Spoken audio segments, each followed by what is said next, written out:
Hello दोस्तों, नमस्कार। मेरा नाम सुरेश चौधरी। स्वागत है आपका इंस्पायर्ड एजुकेशन में। दोस्तों, आज के वीडियो में हम सीखने जा रहे हैं एक शुरुआती लर्नर को अंग्रेजी की शुरुआत कहां से करना चाहिए। तो देखिए, जैसे कि अगर मैं बात करूं कॉमन वर्ड्स एंड फ्रेजेस, अगर मैं बात करूं वोकेबुलरी की, तो वोकेबुलरी अगर याद करने हम बैठ जाते हैं किसी भी डिक्शनरी की सहायता से या और कहीं से भी किसी लिस्ट आपको पकड़ा दी जाए और उसमें वोकेबुलरी आप यदि याद करते हैं तो आपको वो सारी चीजें याद नहीं रहती है। जो हमको जरूरत हो उन्हीं को याद करना है, और वो भी कैसे याद करना है वो अभी मैं आपको वीडियो में आगे बताऊंगा। ठीक है। इसके बाद ऑब्जर्वेशन बाय लिसनिंग, किस तरह से हम भाषा को जब सुनते हैं तो उसको ऑब्जर्व करें, आखिर जो स्पीकर है, जो बोलने वाला नेटिव है, वो किस तरह से भाषा को बोल रहा है, किस तरह से वो अपने वर्ड्स को यूज कर रहा है, ये एक महत्वपूर्ण है। तो वो मैं आपको बताऊंगा कि किस तरह से हम इस चीज को ऑब्जर्व करें। उसके बाद आपको लास्ट पॉइंट में बताऊंगा स्पीकिंग प्रैक्टिस। देखिए, जब हम कोई सी भी चीज को बार बार प्रैक्टिस करते हैं बोलने की, तो उसको एक ना एक दिन हम सीख ही जाते हैं। तो स्पीकिंग प्रैक्टिस कैसे करना है, यदि अगर आपको सीधा यहाँ आकर खड़ा कर दे और बोल दे कि कुछ ना कुछ बोलो, तो हम वहां पर हेजिटेट हो जाते हैं और रुक जाते हैं। तो ये प्रैक्टिस हमको कैसे करना है वो आपको इस वीडियो में पूरा जानने को मिलेगा। तो अगर हम बात करें, सबसे पहले जो वर्ड्स एंड फ्रेजेस है जो डेली यूज में आते हैं, वो जो है हमको शब्दार्थ, वो जो मीनिंग है कैसे याद करना है। तो आपके सामने मान लीजिए हमने एक यहाँ पर छोटी सी स्टोरी लगाई है।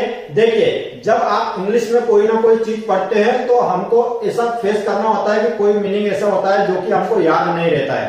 तो सिंपल सी बात है, जब हम कोई सी भी चीज बोलेंगे तो उस समय भी हमको हेजिटेशन होगा, बोलते समय हम रुक जाते हैं क्योंकि उस पर्टिकुलर वर्ड का हमको मीनिंग नहीं आता है। तो हमको, जैसे मैंने बताया आपको कि कॉमन वर्ड्स यदि सीखना है, ये कॉमन वर्ड्स एंड फ्रेजेस यदि सीखना है, तो हम इस तरह से इंग्लिश की स्टोरी के थ्रू सीखना शुरू करेंगे।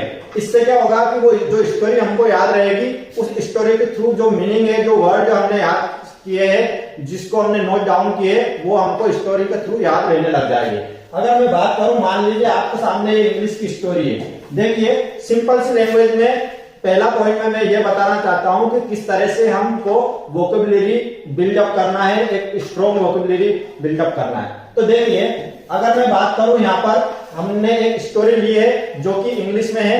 अब इस स्टोरी के थ्रू हम कितने सारे वर्ड आसानी से याद कर लेंगे वो देखिए, यहाँ पर लिखा है, Jinko cat lived in Sundarban, she had an enemy. मान लीजिए आप शुरुआती लर्नर है और आपको पता नहीं एनिमी का मीनिंग क्या है, तो सिंपल सी बात है, हमको क्या करना है, जो वर्ड मीनिंग हमको नहीं आता है उनको हमको अपनी एक नोट कॉपी में नोट डाउन करते चलना है और वहां पर उसका मीनिंग लिखते चलना है। अब मान लीजिए यहाँ पर आपको पता है एनिमी, इट मीन्स शत्रु या हमारा दुश्मन। तो अगर आपने मान लीजिए एनिमी आपको नहीं आता तो आपने नोट डाउन कर लिया। इसके बाद सी वाज सर्चिंग फॉर। देखिए, सर्चिंग फॉर का मतलब होता है प्रयास करना या कोशिश करना। तो अगर हम मान लीजिए हमको इसका मीनिंग याद नहीं, तो हमने यहाँ पर लिख दिया कोशिश करना। अब इन सभी तरह के जो वर्ड्स हमारे सामने आ रहे हैं, यदि हम इनका इस तरह से मीनिंग को हम निकाल लेंगे, कॉपी में लिख लेंगे, तो जब आपके सामने वर्ड्स सामने आएंगे तो आप इजीली इनको याद रख पाओगे। तो फॉर एग्जांपल, मैं अभी तुरंत आपको कुछ वर्ड्स इस तरह से निकाल कर बताता हूं, फिर स्टोरी के थ्रू इनको याद दिलाऊंगा। आपको इमीडिएटली ये सारे वर्ड्स हिंदी मीनिंग के साथ याद आ जाएंगे। तो देखिए, इनमें इट मीन्स शत्रु, दोषी, सर्चिंग फॉर कोशिश करना या प्रयास करना। इसके बाद so that she could not eat up and take her revenge मतलब होता है बदला या प्रतिशोध। इट मीन्स हम जब किसी दुश्मन से बदला लेते हैं तो उसको बोलते हैं हम इंग्लिश में revenge. The enemy was Titu. Enemy कौन था? Titu. He had run away मतलब जो कि भाग चुका था। To Malaysia travelled by Jinko cats attacked on him every day and was living happily there. देखिए, ये छोटी सी स्टोरी जो है, इसमें क्या है, जिंको कैट जो नाम का एक कैरेक्टर है जो कि सुंदरवन में रहता था और उसका एक शत्रु था, दोस्त था। ठीक है, वो 2 साल से प्रयास कर रहा था उसको मारने की, ठीक है, और उससे अपना बदला लेने का। और वो जो उसका एनिमी जो था, एनिमी मतलब कौन, उसका दोषी या शत्रु कौन था? वो टीटू रेड। जो टीटू नाम का जो रेड था वो उसका वो शत्रु था। ही हैड रन अवे और वो भाग चुका था मलेशिया। मलेशिया आप सभी जानते हो, मलेशिया जो है वहां पर चला गया था और वहां वो क्या है, आराम से रह रहा था। ठीक है, हैप्पीली लिविंग देयर, वो वहां पर रह रहा था। जब एक दिन जिंको केट को पता चला कि वो वहां आराम से रह रहा है, तो उसने तुरंत वहां पर जाने का फैसला किया और जल्दबाजी में अपना पासपोर्ट तैयार करके और वहां जो है अपना बदला लेने के लिए वो मलेशिया जाने के लिए तैयार हो गया। देखिए छोटी सी स्टोरी है, लेकिन कहने का मतलब यह है कि अगर आपने यहाँ पर 3 से 4 वर्ड हमने यूज किए हैं, इनेमी, इसके बाद में रिवेंज एंड सर्चिंग फॉर। मैंने आपको ये जो 3-4 वर्ड बताया, ये हमने स्टोरी में लिया है कि वो एक शत्रु था किसका, जिंको केट का, और सर्चिंग फॉर कर रहा था। क्या कर रहा था, मतलब प्रयास कर रहा था, कोशिश कर रहा था। क्या करने के लिए कोशिश कर रहा था, तो रिवेंज मतलब बदला लेने की कोशिश कर रहा था वो। तो यहाँ पर हमने इस स्टोरी के थ्रू ये 3 वर्ड सीखे हैं। तो आपको मैं बताना चाहता हूं कि ये जो वर्ड्स जो है, ये जो वर्ड्स है, जो वोकेबुलरी हमको बिल्डअप करना है, वो इस तरह से स्टोरी की सहायता से कर सकते हैं। देखिए जब हमको स्टोरी याद आएगी तो हमको वो सारी चीजें याद आ जाएगी कि उसमें क्या हुआ था। फॉर एग्जाम्पल अभी हमने 3 वर्ड देखे हैं। सर्चिंग फॉर मतलब प्रयास करना, वो प्रयास कर रहा था उससे अपना बदला लेने के लिए। उस क्या बदला लेने के लिए, रिवेंज, रिवेंज मतलब बदला। ठीक है, इसके बाद हमने देखा एनिमी मतलब उसका जो है जिनको केट का उसका क्या था, शत्रु था। तो ये 3 वर्ड हमने अभी 2 मिनट के अंदर छोटी सी स्टोरी में हमने देखे। इस तरह से आप एक पूरी बड़ी सी स्टोरी यदि आप पढ़ोगे और उसको ट्रांसलेशन के साथ यदि उसको आप उसका हिंदी अनुवाद करोगे, तो बीच बीच में जो वर्ड्स आपको ऐसे दिखाई देंगे जिनके मीनिंग याद नहीं है, उन मीनिंग को आपको नोट डाउन करते चलना है और उसका मीनिंग देख लेना है। जब आपको वो स्टोरी समझ में आ जाएगी तो वो मीनिंग जो आपने याद किए हैं, वो मीनिंग ऑटोमेटिकली आपको याद रहने लग जाएगा। ठीक है, इसके बाद में फिर मैंने आपको बताया फॉर एग्जांपल जो ऑब्जर्वेशन बाय लिसनिंग। देखिए इस तरह से हमको ऑब्जर्व करना है। जब कोई नेटिव रहता है, जब हमारे वो अपनी भाषा में बात करता है, तो वो बिना झिझक के, without any hesitation he speaks. तो दोस्तों ये मैं आपको बताना चाहता हूं, जब कोई भी नेटिव किसी भी लैंग्वेज में बोलता है, अगर हम अंग्रेजी सीख रहे हैं तो इंग्लिश में जब कोई नेटिव बात कर रहा है, कुछ ना कुछ स्पीच दे रहा है या कोई सी स्टोरी अगर बोल रहा है, तो वो किस वे में किसी भी सेंटेंस को बोल रहा है, किस पर्टिकुलर सेंटेंस को यूज कर रहा है, किस वे में वो वर्ड को यूज कर रहा है, वो हमको सारी चीजें ऑब्जर्व करना रहती है। जब हम इन चीजों को ऑब्जर्व करते हैं और बार बार इसको प्रयास करते हैं, सुनते हैं, मतलब मैं बात कर रहा हूँ लिसनिंग प्रैक्टिस की। तो जब हम बार बार इन चीजों को सुनते हो तो कहीं ना कहीं ये धीरे धीरे हमारे माइंड में आने लग जाती है कि इस तरह के जो सेंटेंस को इस वे में बोलना होता है। ठीक है, अभी आपको एक वीडियो के माध्यम से देखिए, आपको क्लियर समझ में आए। Every day if you do these 4 skills, listening, speaking, reading, writing, for 1 hour every day, I'm giving you guarantee, 1 year warranty or 5 years warranty, that your English will become excellent. But if you don't practice, no improvement.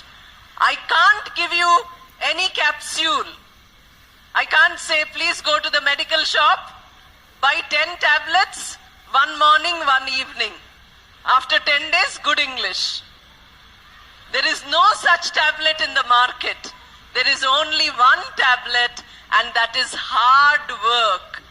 तो जैसा कि आपने video में सुना है, फिर मैंने आपके सामने एक छोटा सा वीडियो क्लिप रखा है जिसमें जो मैम सुनीता रॉय आपको इंग्लिश में बोलते हुए नजर आई होगी। इनकी जो इंग्लिश है प्योर आपको क्लियर समझ में आ रही होगी, आई होप। वो बहुत ही सिंपली वे में जो है बोलते हैं और आपको क्लियर, हम सभी को उनकी जो मीनिंग्स है, जो उनका वे है बोलने का, जो ग्रामेटिकल पार्ट्स ऑफ स्पीच का जो एक जो स्ट्रक्चर है वो किस वे में यूज करते हैं, वो सारी चीजें आपको वीडियो में सुनाई दी होगी। तो दोस्तों इसी तरह से यदि हम इंग्लिश को सुनते हैं तो उसको ऑब्जर्व करते हुए हम क्या करते हैं, इसको आसानी से हमारे माइंड में सेट करते चलते हैं। ठीक है, इसी तरह से मैं आपको आगे भी सजेस्ट करूंगा, लिसनिंग प्रैक्टिस करना है तो मैम के लिए मैं रिकमेंडेशन करूंगा। ठीक है, अब देखिए इसके बाद अगर हम बात करें स्पीकिंग प्रैक्टिस। स्पीकिंग प्रैक्टिस जब हमने वर्ड, मीनिंग, फ्रेजेस जिनको कनेक्ट करके हम सेंटेंस बनाते, स्टोरी बनाते हैं, वो याद कर लिए।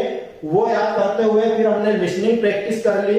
अब अगर हम बात करें स्पीकिंग प्रैक्टिस, तो देखिए, जब स्पीकिंग प्रैक्टिस की बात करें तो हम सीधा कुछ भी बोलना लग जाए तो हम हेजिटेट हो जाते हैं। तो देखिए, जब आपको स्पीकिंग प्रैक्टिस करना है तो किस तरह से करना है। मान लीजिए आपके सामने ये कहीं पर आप जा रहे हैं और आपको इस तरह से कहीं ना कहीं ये जो है सीन देखने को मिले, जिसमें यहाँ पर दो मैंने पिक्चर लगाई है।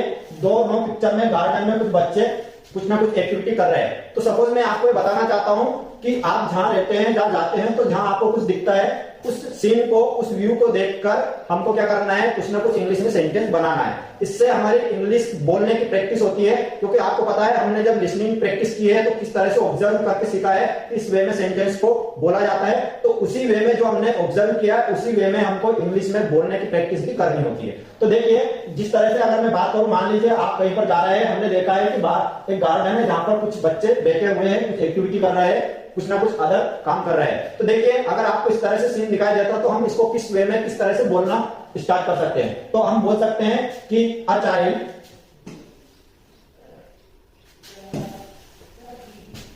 देखिए, a child he is a बेटी, a child is sitting on the branch of a tree, he is looking for something by the help of binocular telescope also you can see, and you can relate the sentence. A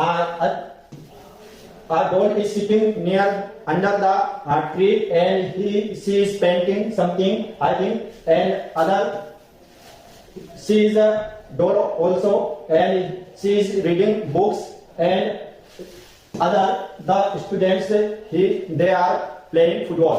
तो friends, अगर मैं बात करूं किस तरह से हमको इन character के ऊपर इंग्लिश में हम बोल सकते हैं। देखिए, चाहे आप गलत बोलो सही बोलो, लेकिन अगर आप प्रयत्न कर रहे हैं, कोशिश कर रहे हैं, तो आप धीरे धीरे सही बोलना शुरू कर दोगे।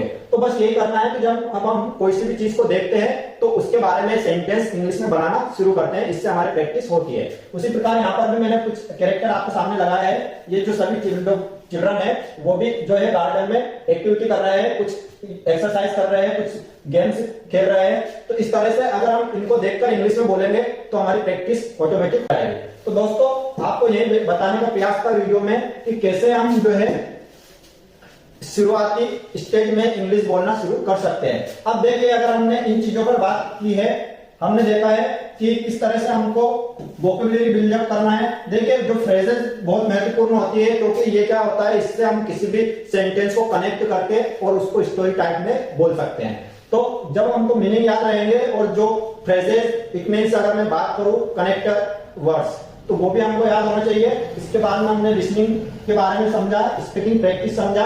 अब देखिए, ये सारी चीजें हमको क्या करना था, डू इट, मतलब ये सभी हमको करना था। अगर मैं बात करूं कि अब हमको इसमें क्या नहीं करना है, क्योंकि जब शुरुआती लर्नर रहता है उसको ये भी क्लियर नहीं रहता कि कौन सी चीज करना चाहिए, क्या नहीं करना चाहिए। तो देखिए, अगर मैं बात करूं, हमको इंग्लिश बोलना सीखने के लिए ग्रामर की कोई जरूरत नहीं होती है, तो हमको किसी भी हालत में इंग्लिश ग्रामर की कोई नीड नहीं है। इसके बाद अगर मैं बात करूं, किसी भी कोचिंग इंस्टीट्यूट या पेड कोर्स खरीदने की कोई जरूरत नहीं है। इसीलिए आप जो है यूट्यूब पर 1000 वीडियो पड़े हैं, बहुत सारे वीडियो, उनके थ्रू आप अंग्रेजी सीख सकते हैं। इसके बाद यहाँ पर मैंने डाला है, जो कि आपको डाउट कर सकता है, वोकैबुलरी। देखिए, वोकैबुलरी का अगर मैं बात करूं तो अगर आप ये समझो कि वोकैबुलरी तो जरूरी है इंग्लिश को बोलने के लिए, तो मैंने वो आपको पहले ही पॉइंट में बताया बिल्कुल जरूरी है, लेकिन मैंने इनका नाम दूसरा दे दिया, कॉमन वर्ड्स एंड फ्रेजेस। मतलब ऐसे वोकैबुलरी याद करना है, ऐसे शब्दकोश हमको याद करना है जो कि हम डे टू डे लाइफ में यूज करते हैं। अगर आप किसी डिक्शनरी या कोई से भी एक बड़ी सी लिस्ट लेकर बैठ जाते हैं और वोकैबुलरी एक साइड से अगर आप नोट करने लग जाओ, मतलब रट्टा मारने लग जाओ, तो इस तरह से हमको वोकैबुलरी नहीं करना है। ठीक है, तो पूरे वीडियो में आपको बताने का यही प्रयास था कि किस तरह से शुरुआती लर्नर अपनी फर्स्ट जो स्टेज जो रहती है उसमें हमको इंग्लिश को कैसे शुरुआत कर सकते हैं। दोस्तों, आपको वीडियो कैसे लगा बिल्कुल बताइएगा कमेंट में, और समझ में आया और पसंद आया तो बिल्कुल लाइक एंड सब्सक्राइब जरूर कीजिए।